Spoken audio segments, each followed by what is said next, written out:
Hi everyone, Aiden here with etrailer, and today we're going to be taking a look at the Thule Motion 3 16 cubic foot roof box, and we're going to see how it fits on the top of our 2023 Subaru Outback. Now, the Motion 3 comes in two different color variations for this large size they have. We have today the Titan finish, which is just a dark gray, and then of course just black. So if you don't like the way this looks with this particular color Outback, or maybe your own if you've got a different color, that's okay. Standard black is available, but for people that want to match the gray to maybe accent a certain color on their Subaru or match if they've got a gray finish, this might be a really unique option. Now, to open up the box, you're going to get a key that can be used on either side, depending on what's more open and available to reach.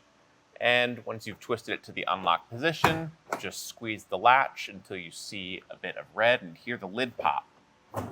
From there, you can push it up and open, and the hinges will keep it open for you, allowing you to access that 16 cubic feet of storage space inside. As far as interior dimensions go, you've got 71 and 13/16 of usable space on the inside front to back, 28 and 3/16 of an inch side to side, and for your usable height, 13 and 15/16 of an inch. It's a pretty tall box on the inside, so you get a lot of usable space there.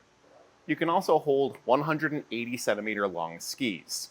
So pretty good amount of room to fit a variety of items in there, long enough for those longer skis, tall enough for things like camping gear and luggage. And one thing I actually really like about this gray finish in particular is the inside of the lid is a really light gray, borderline white, but it actually does a lot reflecting light back into the box, just making things a little easier to see.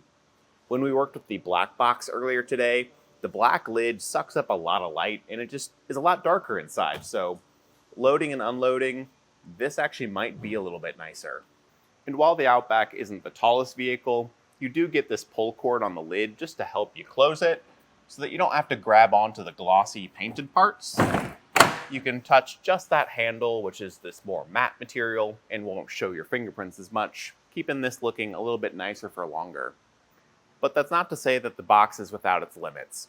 You have a 165-pound weight capacity, and using this with the factory bars on your Subaru, that's going to probably be a limiting factor for you because the box on its own does weigh about 43 pounds. Then factor that in with the limited weight capacity of your factory bars, you're probably not going to be able to fit much up here in terms of weight. That's why I recommend light things like clothes and camping gear, things that aren't heavy but take up a lot of volume. But the good thing is you still have plenty of room around the back thanks to this really cut and tapered design to access your cargo area and open up your hatch. We have no interference anywhere around the Outback, so we still retain all the factory features of our vehicle, except for a sunroof if you've got it, because this just sits so close to the roof. You're not going to want it open anyway because of all the wind noise. So it's just something to keep in mind that you still have this cargo space available. When it comes to wind noise, though, that's just the nature of adding anything this large to the top of your vehicle. And particularly with the Outback, how small this gap is between the roof and the box, some of that wind will want to travel underneath, and that's why I say you wouldn't want to open your sunroof anyway, because this is going to be right above your head and you'll hear it. But with the doors closed and everything, driving around just at normal highway speeds like we did earlier today, it's really not bad.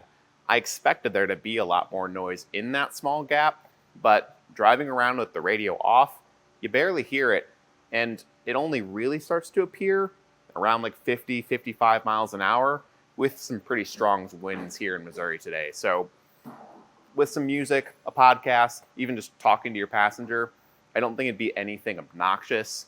And trust me, I've had some pretty obnoxious things on my roof that do catch wind noise. This one's a really low pitch and you kind of just tune it out. But the last thing to consider is your height added to the Outback. From the top of the crossbar to the tallest point of the box, it's going to be right around 15 inches. And again, even though the Outback isn't a super tall car, still watch out for low clearance areas like your garage. You're probably not fitting in there with this box on, and the last thing you want to do is drive into your house with the box and potentially break it, damage your house, anything like that. But one of the fitment things I do really like is from side to side here, you can see how well the width actually occupies the Outback, making that dual side access from either the driver or the passenger really easy. So fitting the roof box of the vehicle is one of the biggest things I think can be a challenge for some people, just because it's hard to know what you need. But this one, it's going to fit really well, and it's going to make it easier to load from both sides because of that. But that's really all there is to it. When it comes to roof box options for your Outback, I think the biggest thing you'll run into across the board is that limited weight capacity with factory bars. If it's possible and weight is a concern, I would suggest looking into a hitch and a hitch cargo carrier. It's just going to be easier to reach, but your weight capacities will be much better. Still probably limited by that of your vehicle's max tongue weight, but something to look into if you need to load heavier items. But if you have landed on a roof box, I do think the Thule Motion 3 is a really solid option, and especially because the clamps work so well with your factory bars, that can be a bit of a limiting factor for other boxes, just because the factory bars are small, and most clamps aren't designed to work super well with them. But I'd feel really comfortable putting the Motion 3 on top of the 2023 Subaru Outback. My name's Aiden, and thanks for watching.